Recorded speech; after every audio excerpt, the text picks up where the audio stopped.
But in Russia, there was a group of men who had seen how this very lack of belief in politics and dark uncertainty about the future could work to their advantage. What they had done was turn politics into a strange theatre, where nobody knew what was true or what was fake any longer. They were called political technologists, and they were the key figures behind President Putin. They had kept him in power, unchallenged, for 15 years. Some of them had been dissidents back in the 1970s, and had been powerfully influenced by the science fiction writings of the Strugatsky brothers. 20 years later, when Russia fell apart after the end of communism, they rose up and took control of the media. And they used it to manipulate the electorate on a vast scale. For them, reality was just something that could be manipulated and shaped into anything you wanted it to be.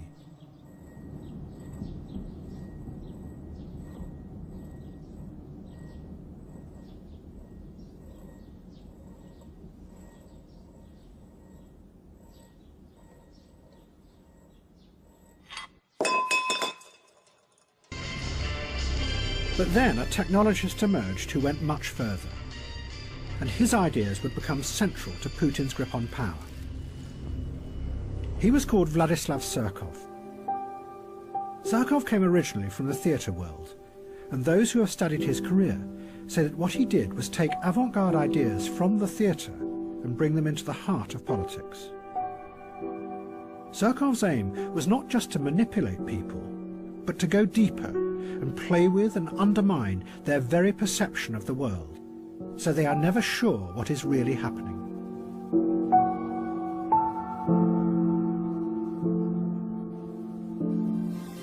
Surkov turned Russian politics into a bewildering, constantly changing piece of theatre. He used Kremlin money to sponsor all kinds of groups, from mass anti-fascist youth organisations to the very opposite, neo-Nazi skinheads, and liberal human rights groups who then attacked the government. Surkov even backed whole political parties that were opposed to President Putin. But the key thing was that Surkov then let it be known that this was what he was doing, which meant that no one was sure what was real or what was fake in modern Russia. As one journalist put it, it's a strategy of power that keeps any opposition constantly confused. A ceaseless shape-shifting that is unstoppable because it is indefinable. Meanwhile, real power was elsewhere, hidden away behind the stage, exercised without anyone seeing it. And then, the same thing seemed to start happening in the West. By now, it was becoming ever more clear that the system had deep flaws. Every month, there were new revelations of most of the bank's involvement in global corruption, of massive tax avoidance by all the major corporations, of the secret surveillance of everyone's emails by the National Security Agency. Yet no one was prosecuted, except for a few people at the lowest levels. And behind it all, the massive inequality kept on growing. Yet the structure of power remained the same. Nothing ever changed, because nothing could be allowed to destabilize the system. But then, the shape-shifting began. Thank you very much. So nice. So amazing. So amazing. What? That's okay. I love you more, okay? The campaign that Donald Trump ran was unlike anything before in politics. Nothing was fixed. What he said, who he attacked, and how he attacked them was constantly changing and shifting. Trump attacked his Republican rivals as being all part of a broken and corrupt system, a politics where everyone could be bought, using words that could have come from the Occupy movement. You've also donated to several Democratic candidates, Hillary Clinton included, Nancy Pelosi. You explained away those donations, saying you did that to get business-related favors. And you said recently, quote, "When you give, they do whatever the hell you want them to do. You better believe it. So what specifically did they do? If I ask them, if I need them, you know, most of the people on this stage I've given to, just so you understand, a lot of money. I will tell you that our system is broken. I give to many people. Before 2 months ago, I was a businessman. I give to everybody. When they call, I give. And you know what? When I need something from them, 2 years later, 3 years later, I call them. They are there for me. And that's a broken system. But at the same time, Trump used the language of the extreme racist right in America, connecting with people's darkest fears, pushing them and bringing those fears out into the open. Get the fuck out of here! Motherfucker! Our country! Proud fucking American! Made in USA, bitch! Made in fucking USA!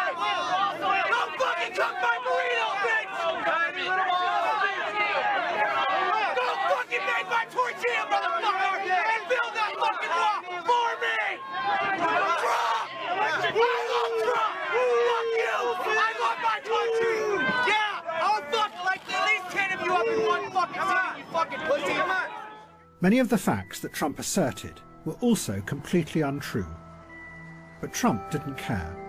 He and his audience knew that much of what he said bore little relationship to reality. Thank you very much. This meant that Trump defeated journalism, Beautiful place. because the journalists' central belief was that their job was to expose lies and assert the truth. Greatly appreciated. With Trump, this became irrelevant. Not surprisingly, Vladimir Putin admired this. Что вы думаете о Дональде Трампе? Ну, он яркий очень человек, талантливый, без всяких сомнений. Но это не наше дело определять его достоинство, это дело избирателей в Соединенных Штатах. Но он абсолютно лидер, мы сегодня видим, президентской гонки.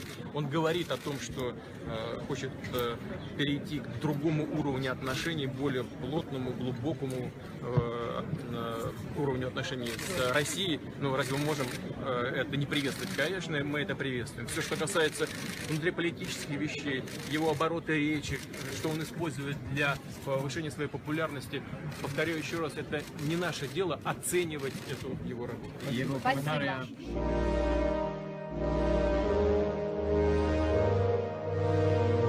The liberals were outraged by Trump, but they expressed their anger in cyberspace, so it had no effect, because the algorithms made sure that they only spoke to people who already agreed with them. Instead, ironically, their waves of angry messages and tweets benefited the large corporations who ran the social media platforms. One online analyst put it simply: angry people click more. It meant that the radical fury that came like waves across the internet no longer had the power to change the world. Instead, it was becoming a fuel that was feeding the new systems of power and making them ever more powerful. But none of the liberals could possibly imagine that Donald Trump could ever win the nomination. It was just a giant pantomime. And then, of course, there's Donald Trump. Donald Trump has been saying that he will run for president as a Republican, which is surprising since I just assumed he was running as a joke.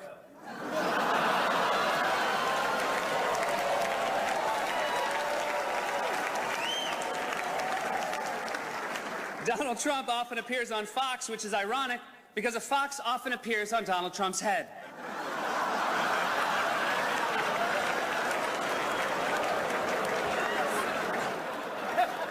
Donald Trump owns the Miss USA pageant, which is great for Republicans because it will streamline their search for a vice president.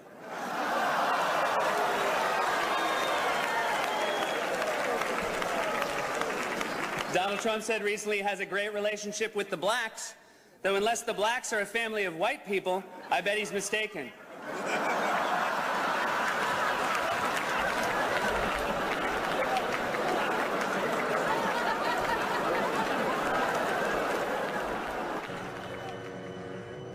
But underneath the liberal disdain, both Donald Trump in America and Vladislav Surkov in Russia had realized the same thing: that the version of reality that politics presented was no longer believable. that the stories politicians told their people about the world had stopped making sense. And in the face of that, you could play with reality, constantly shifting and changing, and in the process, further undermine and weaken the old forms of power.